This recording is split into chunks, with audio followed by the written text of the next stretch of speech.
Okay students, today we will discuss about a topic called respiration in plants. So what is respiration and what for respiration and where the respiration occurs? So definitely respiration is one of the important metabolic process, and this is the process that occurs in all living organisms like the animals, plants and microorganisms. So every living organism respires properly in its lifetime. Only exceptions like viruses. So viruses do not respire. So except viruses, all living organisms respire in their lifetime. And what for respiration? Usually respiration is a biochemical process where the living organisms going to extract energy from their food materials. So respiration is a process that occurs in all living cells except viruses. And during this respiration, the living organisms going to extract energy for their cellular activities. So for cell activities, including the absorption of materials, synthesis of materials, and the activities like movements and like the reproduction, everything cells and organisms require some amount of energy. And that energy is always available in the form of an important molecule called as ATP. So as you know, ATP is nothing but a biomolecule which is called as adenosine triphosphate. Repeat, adenosine triphosphate is a biomolecule which is going to be act as a energy currency. And every living cell, whether prokaryotic cell or eukaryotic cell, utilize the energy stored in ATP for their metabolic activities. So let us see where from this energy for cellular activities comes. So that energy always comes from food. So that's why every living organ, including man, search for food. And the food that is collected by an organism or the food that is constructed by an organism. So the difference is there. All heterotrophs collect food materials, whereas phototrophs like green plants construct their food materials. Then what for the food is to be collected, what for the food is to be constructed. Since food is a organic complex material where enormous amount of energy is stored in the bonds, and that energy is not going to be directly utilized for any cellular activity. Let us take, if you take glucose. So glucose is a one form of food which contains an abundant amount of energy in its bond. But after taking the glucose as a food, the glucose is not directly utilized for any function, but it stores energy. That's why cells develop an interesting mechanism by means of which they extract energy which is locked in food materials and convert it into ATP by a process called respiration.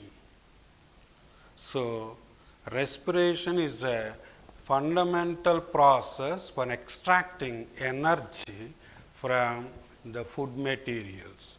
and that energy extracted from food material is finally stored in ATP, which is utilized for cellular activity. So, as long as the life is there, as long as an organism loves to live, supposed to be collect food or construct food, and then the food is to be converted into a useful form of energy for cellular activities. So, respiration definitely considers an important life process for survival of all living organisms. And this respiration, breathing are the two breathing and respiration are the two common terms which are largely used by biologists in metabolism. Let us take what is breathing and what is respiration. So, breathing is a term which is applicable to the process of taking in oxygen and expelling carbon dioxide. So, it is a phenomena of taking in O2 and expelling out the carbon dioxide. But respiration is a process where the food energy is released as a chemical energy, or otherwise it is the process which involves conversion of the food energy into the chemical energy. So, basic difference between breathing and respiration. So, breathing is a process or a phenomenon where one has to take the air, mainly oxygen, and to give out carbon dioxide. But coming to the respiration, where the food energy is converted into a chemical energy for activities. And breathing is definitely a kind of physical process, physical phenomenon. But respiration is a biochemical process because it occurs inside the cell, whereas breathing takes place between the cell and atmosphere. So, there is a physical phenomenon involving taking oxygen and releasing carbon dioxide, but respiration is a biochemical process where energy is released from food materials. And breathing is definitely called as an external respiration, whereas respiration is considered as cellular or internal respiration. So, internal respiration, otherwise cellular respiration is apt term for respiration, but external respiration is applicable to breathing. Is it clear? Then breathing cannot be controlled. One cannot control our inhaling and exhaling. Otherwise, the exercise of taking air and releasing oxygen cannot be controlled. So, breathing is otherwise called external respiration, and respiration is otherwise called cellular respiration, but otherwise internal respiration. And breathing cannot be controlled, whereas respiration can be controlled. So, it's a physical process which cannot be controlled, whereas a biochemical process which can be controlled. And breathing, in other terms, is going to be a voluntary process, but respiration is involuntary. So, other difference between breathing and respiration. Breathing is a voluntary phenomenon, whereas respiration is an involuntary phenomenon. Okay?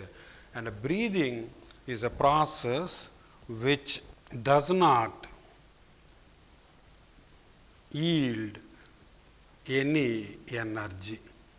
So, there is no formation of energy, but contrast, respiration is a process where enormous amount of energy is released. So, energy liberation is possible in respiration. There is no energy liberation in breathing. So, let us take one more difference. The breathing process generally requires some organs. So, organs like lungs. So, a definite system is required for exercising a process called breathing. So, lungs are the structures which required for inhaling and exhaling the air. But coming to the respiration, respiration requires a definite enzymatic system. So, an enzymatic system is mandatory for occurrence of respiration. And you know that enzymes are biocatalysts which commonly found in the cytoplasm of all living organisms. So, there is a class of enzymes concerned in respiration. So, those enzymes which act on food materials and releases energy. So, you know that enzymes are present in cells, that is why our respiration is also known as internal. So, cellular respiration or internal respiration. And but coming to the breathing part, there may be a question. As lungs are absent in plant, so then one can raise a question, do plants breathe? So, certainly plants breathe, but in a different manner. If you take the breathing actual process where oxygen is taking in and CO2 is liberated. So, two different gases are going to be exchanged. So, in plants also, as the lungs are absent, there is a continuous taking of one gas and releasing of other gas. So, that is how it is possible. So, in plants, the so-called exchange of gases. So, I will call this breathing is otherwise an exchange of gases. So, the summary or the central idea of breathing is taking one gas and releasing other gas. So, I can say it is exchange of gases. So, what type of gases are going to be exchanged in plants? So, let us take during photosynthesis. So, during photosynthesis in plants, it is very clear that CO2 is taken in and O2 is liberated. So, one gas in the atmosphere is discharged and one gas in atmosphere is absorbed by plants. So, during photosynthesis in plants, there is a gas that takes in from air, that is CO2, and one gas comes out of the plant, that is oxygen. So, definitely there is an exchange of gases during photosynthesis.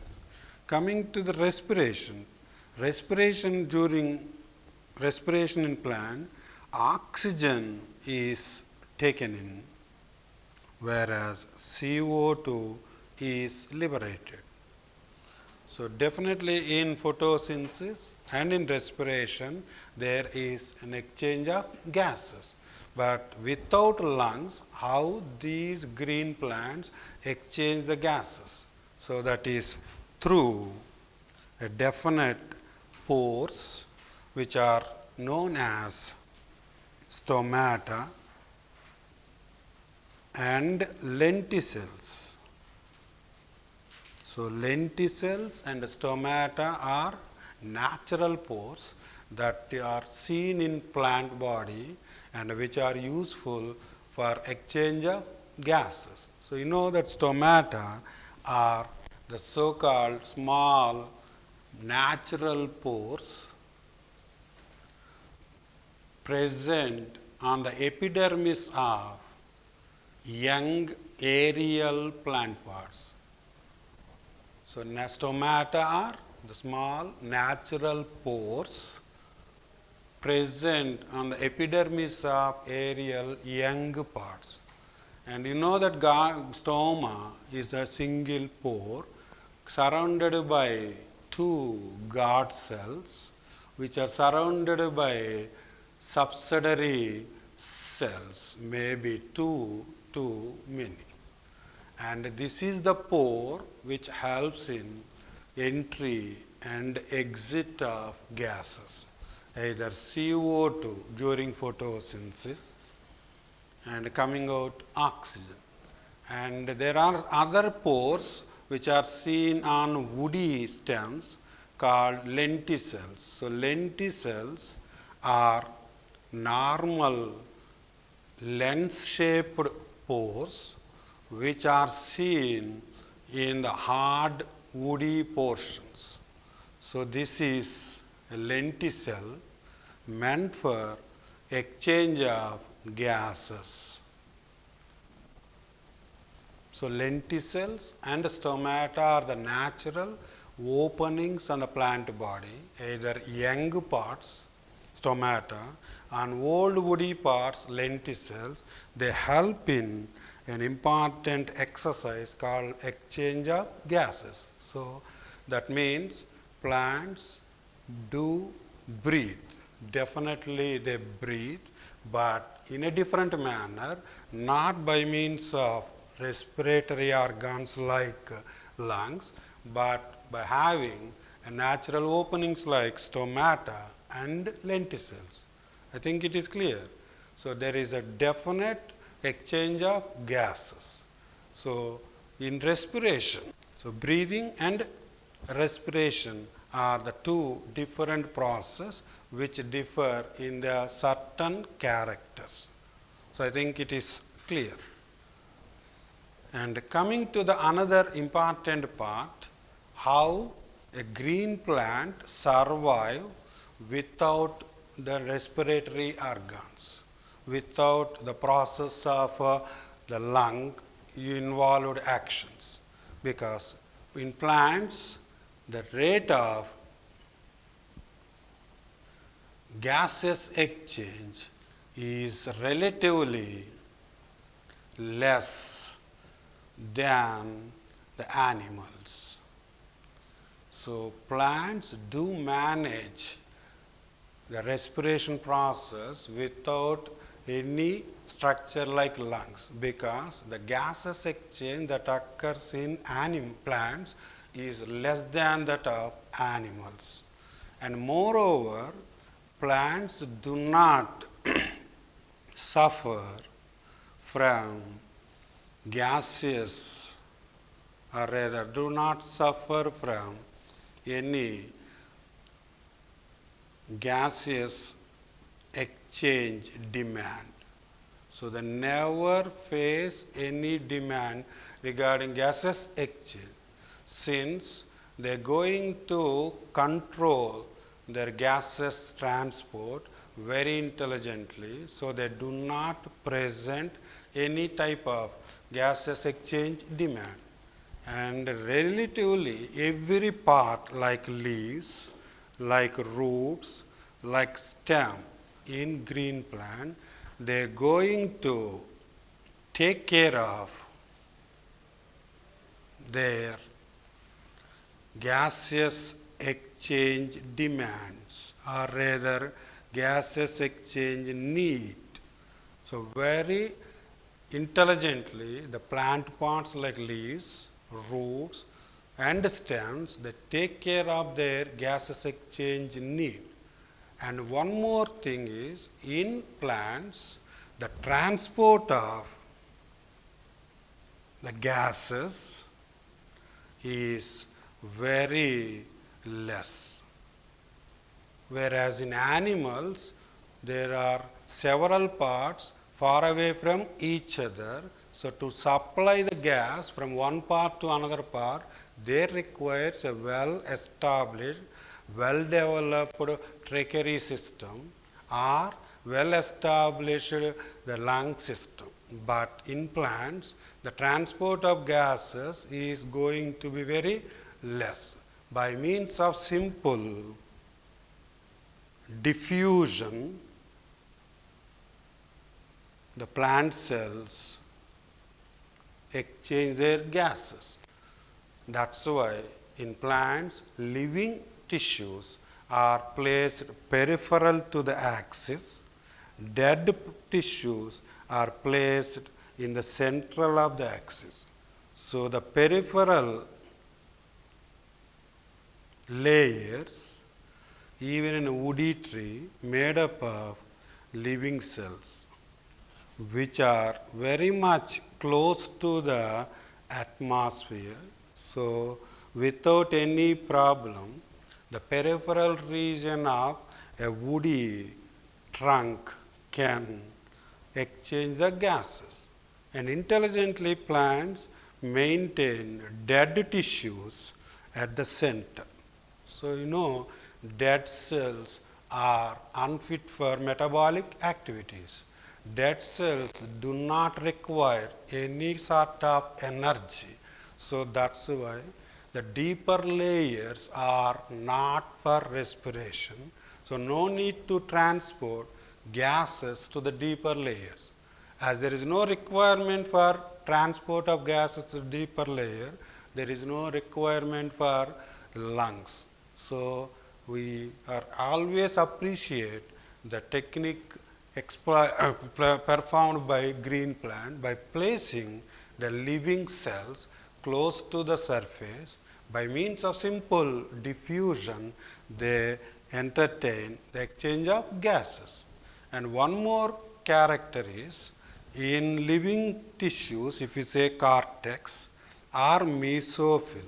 Mesophyll is a tissue in the leaves, and a cortex is seen in roots and stems. If you remember the anatomy of leaf or anatomy of root, where cells, these are the living cells, whether mesophyll cells or cortex cells, it is very clear that these living cells are loosely arranged, maintaining some spaces which are called intercellular spaces. So, these intercellular spaces helps in easy exchange of gases. So, by maintaining loose parenchymatous tissue in the cortex region or in the mesophyll region, plants able to transfer the gases from one cell to another cell. So, that implies without lungs, plants entertain and enjoy the exchange of gases. So, that is the basic list of differences between the two phenomenons. One is breathing and respiration. So, coming to the another important difference or another important term pair, one is of course, as you know, the respiration and combustion. So, these are the two important terms. So, before going to the details of respiration in plant, it is wise to know the differences between certain terms. Already we have discussed the two terms, breathing and respiration. Now, coming to the another one, respiration and combustion. So, respiration is a process already known that oxidation of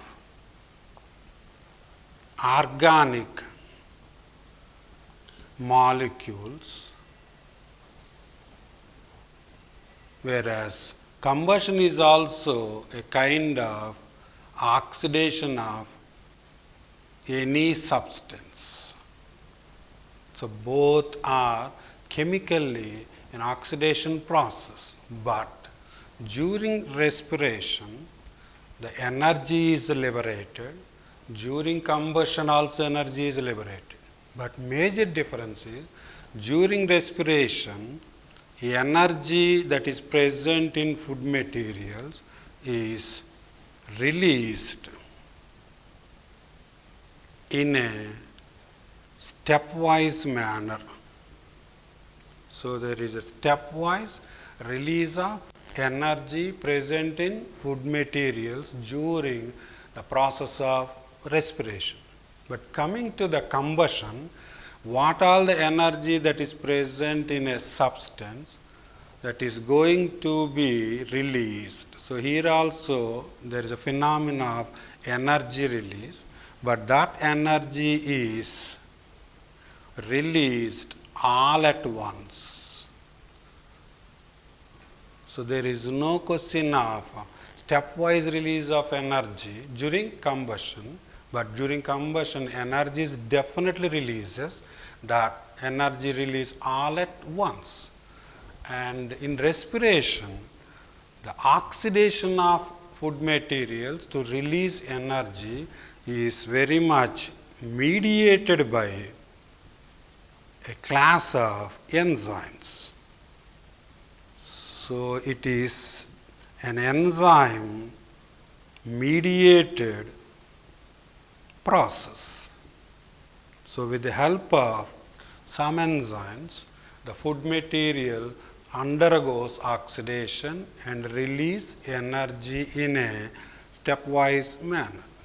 But coming to the combustion, where this is not mediated by any enzymes. So one can call combustion is a non-enzymatic process, whereas respiration is definitely an enzymatic process. So combustion and respiration both are chemically an oxidation process. So only in organic molecules, in the presence of enzymes, undergoes oxidation and liberates energy in a stepwise manner is respiration. A substance on contact with oxygen oxidizes and releases all its energy at a time. So it is, otherwise combustion is called is a physical process, whereas respiration is a biochemical process. So simply can say during respiration the food is burned to release energy. During combustion the materials are going to be burned. So take a wood material or a paper or a rubber or any object on contact with air, they are going to be oxidized and finally they burn. So during respiration inside the cell, the glucose molecule is going to be burned and releases energy. So basically both are energy releasing process, but one occurs inside the cell in the presence of a list of enzymes, but one occurs outside the cell without involvement of enzymes.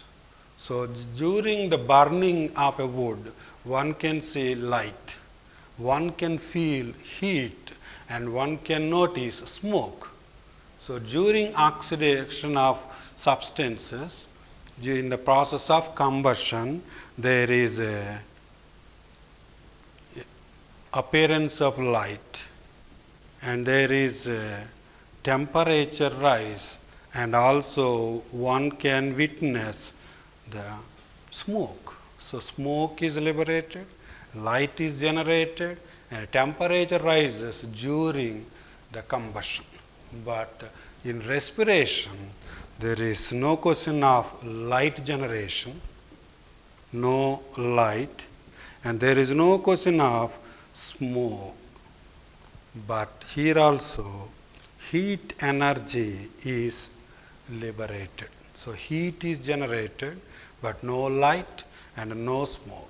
So basically, it is a biochemical enzyme-mediated process. This is a non-enzyme-mediated physical process. So, but both are involving oxidation of concerned materials. So that is the list of points regarding the differences between respiration and combustion. So now take the detailed explanation of respiration. So respiration, as far as the definition is concerned, it is oxidation of organic substances, say the food, and liberation of carbon dioxide, water, and energy. So one can define the respiration as an oxidation of an organic substances. What are they? Preferably food materials with the liberation of something, that is carbon dioxide, water, and more important, the energy. So this is the basic definition. And what is the process of respiration? So in respiration, already you can say that organic substances. So I am taking organic substances, nothing but food materials. And there are different types of food materials available to the organisms. This is very common. One form of food is carbohydrates. So carbohydrates, like starch, like sucrose, like glucose, these are a kind of carbohydrates. Already you might know the chemical combination of carbohydrates in the lesson biomolecules.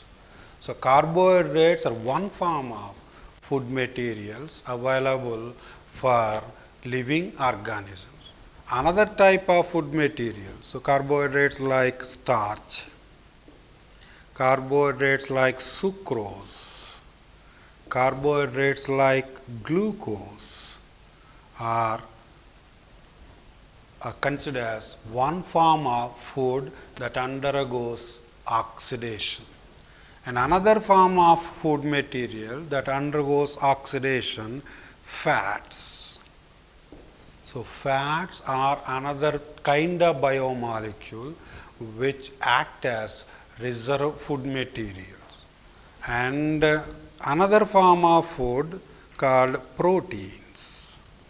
So proteins are another form of biomolecule which contain nitrogen along with the important elements like carbon, hydrogen, and oxygen.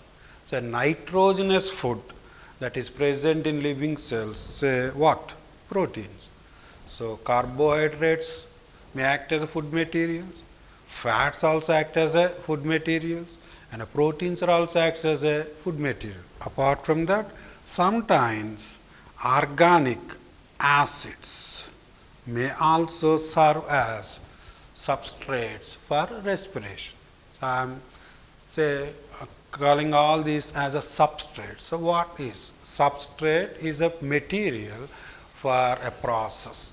So for respiration, these are the main raw materials called substrates. So one can call them as respiratory substrates.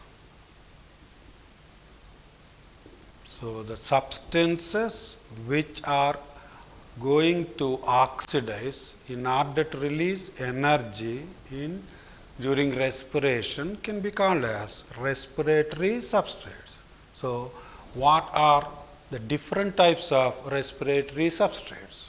So, automatically carbohydrates, correct, fats also right, proteins and organic gases. So, this is a list of respiratory substrates or important organic substances which are going to be oxidized in living cells for the liberation of energy.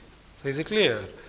And in these cases, glucose is an important form of respiratory substrates apart from all. So, glucose is why important?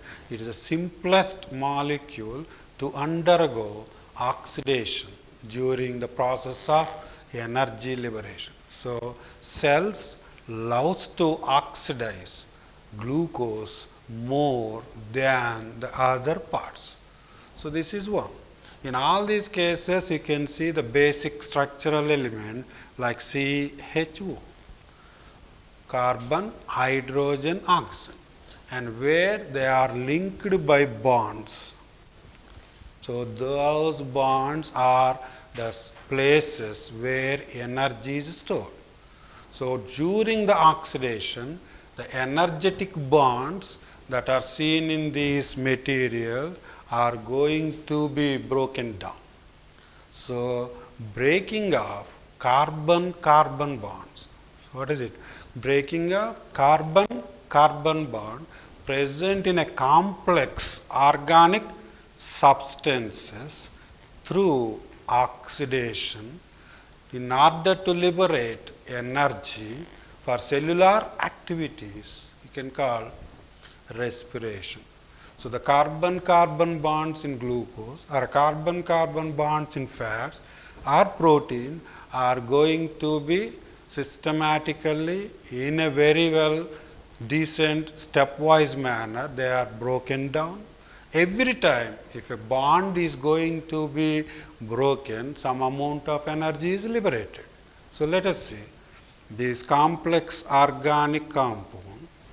First of all, the presence of a kind of enzyme converted into in other form, say let us X. So, because of the breaking of bonds at first step, in the presence of enzyme, some energy is released. Bond breaking certainly liberates energy, and this X is a residue of a big molecule, either a protein or a fat or a glucose, and this big molecule once again split into another simple molecule in the presence of another enzyme and again releases energy. So, later this is also going to be converted into another form in the presence of one more type of enzyme, not either one or two, and later also release energy. Like that, in a stepwise manner, the big energy rich organic substances broken down into several forms, and finally with the conversion into the simple inorganic substances. So, conversion of complex energy rich organic compounds into simple less energetic compounds like CO2, what? Sometimes either the final products are ethyl alcohols or lactic acid, etc. So, these are a simple less energetic end products formed from the main substrates after an enzyme-mediated stepwise conversions. So finally, the carbon-carbon bonds in these set molecules broken in a systematic manner and the energy is liberated. This complex converts into a simple, low energetic organic or inorganic material like CO2 or water. And coming to this energy, this is the energy locked in glucose molecules or fats or protein in the form of bonds. So that energy is now going to be utilized. So as per the researchers, most of that energy liberated during oxidation of biological materials going to be wasted as heat. So out of the total amount of energy liberated during oxidation of these food materials is going to be wasted as a heat. That means wasted means in terms of the living cell which exercise this conversion process unable to trap and utilize maximum amount of that energy. So it is a heat is liberated out, but less amount of that energy is trapped and going to be stored in a molecule called ATP. So very intelligently, with a definite system, all living cells able to store the less amount of energy in the form of a chemical molecule called ATP, adenosine triphosphate. Adenosine triphosphate. So this is the form of energy useful for cellular activity. So every living cell is very much interested to generate considerable amount of energy called ATP during its lifetime for cellular activity. So ATP is a cell currency or cell coin. So like in our daily life, one can depend on the money. So without currency, there is no life. In order to buy anything, in order to enjoy anything, one must require amount, the total amount called money. But cell is also want to spend the money for cellular activities, and that useful form of energy for cell activities is nothing but ATP. So without ATP, there is no cell function. So for ATP generation, the cell has to perform respiration. So the purpose of respiration in all living organisms to extract the hidden energy. So the hidden energy in food materials and convert that hidden energy into a chemical energy called ATP. So this is one event in respiration. But during that biological oxidation of food material, the cell witness the formation of many organic molecules as intermediates. So we can call them as respiratory intermediates. So during this magic phenomenon, a big complex respiratory substrate molecule converts into several intermediate organic compound, finally converts into simple, less energetic substances.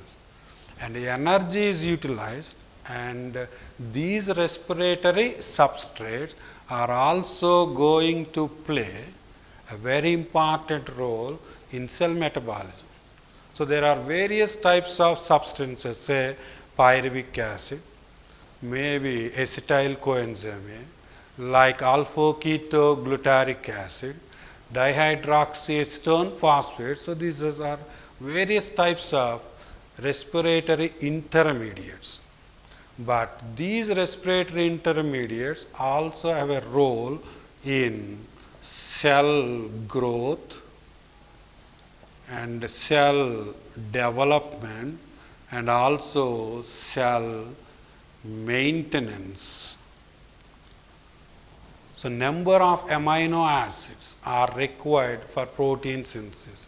So some of the respiratory intermediates like alpha-ketoglutaric acid is a respiratory intermediate and that is going to be act as a precursor for an amino acid called glutamine.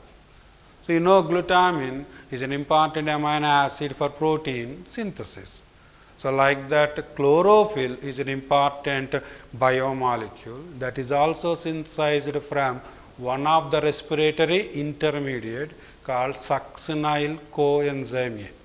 So succinyl coenzyme is one intermediate of respiration which acts as a precursor for a molecule called chlorophyll. Alpha-ketoglutaric acid is an intermediate of respiration, serve as a precursor for amino acids. So like that, during respiration, apart from energy conversions into useful form, the respiratory intermediates taking place in various important things like growth of the cell, cell development, and also for cell maintenance. So this is a process which is beneficial to the living cell by providing the meaningful, useful source of energy, ATP, and also the precursors for synthesis of cytoplasm, for growth and development. So let us have some questions on this chart. So basing on this process, so tell me, what are the substrates for respiration? So the substrates for respiration and end products of respiration. And of course, the significance of or importance of respiration. So these are some simple questions and they are useful also. So if you take the first question, the substrates of respiration, inorganic, organic. So definitely you can go for organic. And simple or complex, definitely they are complex. And whether they are high energy or low energy molecules, sure, they are high energetic.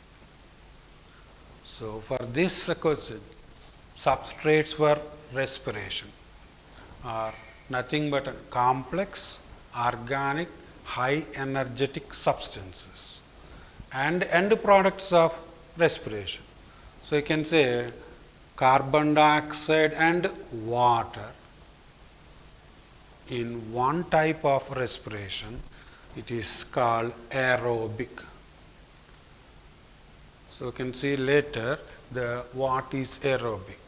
And another type of respiration also entertained by living cells under certain conditions called anaerobic, where the end products are simple organic substances like ethyl alcohol plus CO2 or sometimes lactic acid. So in the case of anaerobic respiration, the end products are different. So end products of aerobic respiration are different. So if the question is end products of aerobic respiration, straight away we can go for the inorganic substances. Let us see CO2 and water. These are not organic. But if the question is on end products of anaerobic respiration, and one can say simple organic molecules like ethyl alcohol, C2H5OH. It's an organic molecule. Lactic acid is an organic molecule. Along with this simple organic molecule, CO2 is also liberated as an end product. So, end products of aerobic respiration differ from end products of anaerobic respiration. And coming to the importance of respiration. So, definitely respiration is for energy production or energy consumption. So, the answer is energy production. And respiration is another important thing is it is useful for cell maintenance. Since the respiratory substrates are going to be converted into end products via some intermediates. So, those intermediates helps in cell maintenance.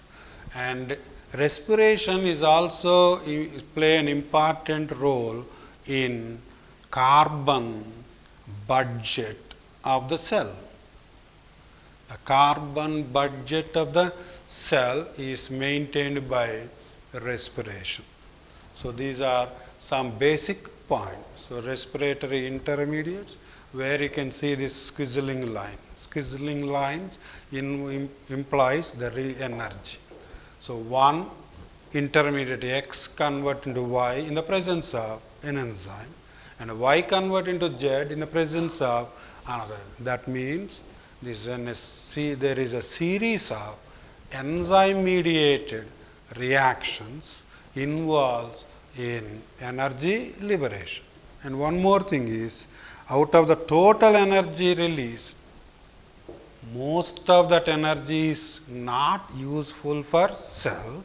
Less % of that energy from glucose or any respiratory substrate is available for cell actions. So, more energy is wasted, less energy is trapped, stored in an organic molecule or inorganic molecule. So, definitely answer is an organic molecule. So, ATP is a biomolecule and ATP is a chemical that provides energy. ATP, as you know, comprises a sugar and a nitrogen base called adenine and 3 phosphates.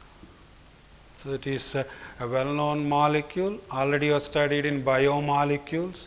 And so, ATP is a biomolecule composed of 3 components, a pentose sugar, a nitrogen base adenine and 3 phosphates. By combining all these things, it is a kind of nucleotide serves as source of energy. So, sugar, adenine and phosphate, this is a combination called nucleotide. So, actual ATP is a nucleotide, but serves as energy. If you want this chemical formula, C10, H15, O13, N5, P3. So, C10, H15, O13, N15 and P3.